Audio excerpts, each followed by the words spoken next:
अगली खबर का रुख करेंगे। अगली खबर आपको बता रहे हैं देहरादून से ही, जहां उत्तराखंड में नामांकन प्रक्रिया शुरू हो गई है। सभी संसदीय क्षेत्र के लिए नामांकन शुरू हो गए हैं। 27 मार्च तक लोकसभा चुनाव के नामांकन है और 30 मार्च तक नाम वापसी है। ऐसे में बताया जा रहा है कि नामांकन प्रक्रिया शुरू हो गई है। ज्यादा जानकारी ले लेंगे। सोनू लगातार हमारे साथ जुड़े हुए हैं। सोनू, बताया जा रहा है कि उत्तराखंड में नामांकन प्रक्रिया शुरू हो गई है। अब तक किस किस ने अपना नामांकन दर्ज करा लिया है और क्या कुछ वहां से तस्वीरें सामने निकल कर आ रही है? देखिए, अभी नामांकन प्रक्रिया की निर्वाचन आयोग ने अधिसूचना जारी की है और पहले दिन कुछ खास नामांकन जो है वो होते हुए नजर नहीं आए। आज की अगर हम बात करें तो आज कुछ प्रत्याशी जो हैं वो नामांकन अपना दाखिल करा सकते हैं।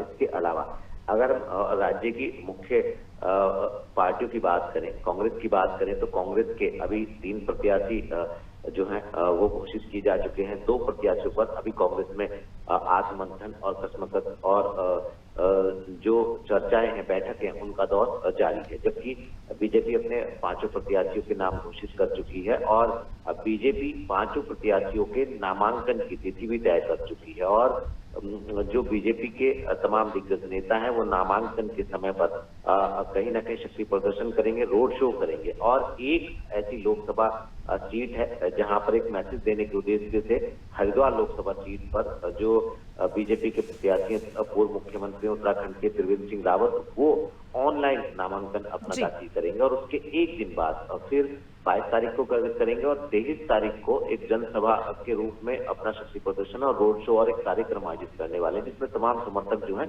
वो जुटने वाले हैं। इसके अलावा अल्मोड़ा संसदीय क्षेत्र की हम बात कर लें, नैनीताल लोकसभा क्षेत्र की हम बात कर लें, तो इन पर अलग अलग तिथियों में नामांकन किए जाने हैं। और टिहरी और जो गढ़वाल, जो जिसको हम पौड़ी गढ़वाल भी कहते हैं सामान्य शब्दों में, तो पौड़ी गढ़वाल और टिहरी गढ़वाल का जो क्षेत्र है, जो लोकसभा संसदीय क्षेत्र है, इन क्षेत्रों में जो है वो 26 तारीख को नामांकन किया जाएगा। तो बीजेपी पूरी अपनी रणनीति तैयार कर चुकी है और नामांकन प्रक्रिया शुरू हो गई है। और आज से हम देखेंगे तमाम जो अन्य दलों के प्रत्याशी हैं जो निर्दलीय चुनावी मैदान में उतर रहे हैं, वो सभी नामांकन करते हुए नजर आएंगे। बिल्कुल सोनू, यहाँ पर हम देख रहे हैं बीजेपी की तैयारी हो गई है। नामांकन जो है प्रत्याशियों द्वारा भरे जाएंगे और उस दौरान प्रचार प्रसार भी शुरू हो जाएगा।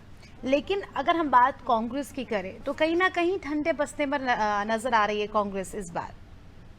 देखिए, जिस तरह से बीजेपी तेज रफ्तार से चुनावी मैदान में उतरती हुई नजर आ रही है और कांग्रेस में अभी तक जो हॉट सीट जिसको हम कह रहे हैं, हरिद्वार लोकसभा सीट, उस पर अभी अपने प्रत्याशी का नाम घोषित नहीं कर पा रही है। तो कहीं ना कहीं इससे कांग्रेस का जो आपसी कलह है, आपसी गुटबाजी है, खेमेबाजी है और जो नेताओं का टोटा हम कह सकते हैं इसको, वो कहीं ना कहीं साफ दिखाई दे रहा है। पार्टी हाईकमान से लेकर प्रदेश स्तरीय नेतृत्व तक मंथन और बैठकों का सिलसिला जारी है, लेकिन नाम फाइनल नहीं कर पा रहे हैं। और ऐसे में कहीं ना कहीं जो प्रत्याशी हैं उनके लिए भी एक चुनाव प्रचार करना एक बड़ी चुनौती साबित हो सकता है, क्योंकि एक सीमित समय है। 19 तारीख को जो है वो अप्रैल में मतदान होना है। उससे पहले 18 तारीख की शाम 5 बजे चुनाव प्रचार पर विराम लग जाएगा। आयोग की गाइडलाइन के मुताबिक प्रत्याशियों को उनकी गाइडलाइन का अनुपालन करना होगा। तो ऐसे में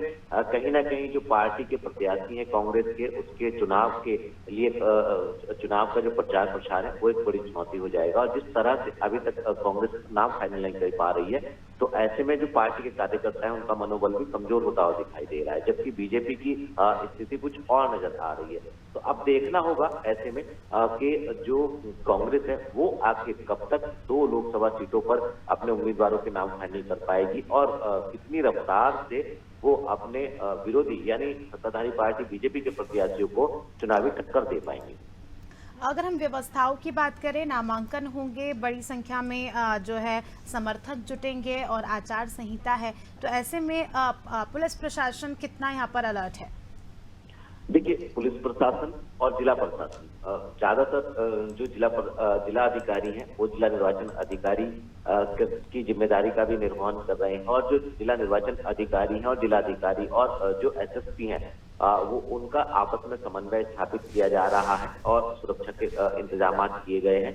चाक चौबंद प्रबंध सुरक्षा के किए गए हैं। खास तौर पर एक निश्चित दूरी जो है वो तय की गई है, जिस निश्चित दूरी में जो प्रत्याशी के समर्थक हैं वो नहीं जा पाएंगे। महज 5 प्रत्याशी सहित 5 जो जिम्मेदार पार्टी के नेता हैं वही नामांकन करने के लिए कार्यालय में पहुंच पाएंगे। उससे पहले ही जो कार्यकर्ता हैं, जो समर्थक हैं, उनको रोक दिया जाएगा और बैरिकेडिंग कर दी गई है। तो तमाम इंतजाम जो है वो कर लिए गए।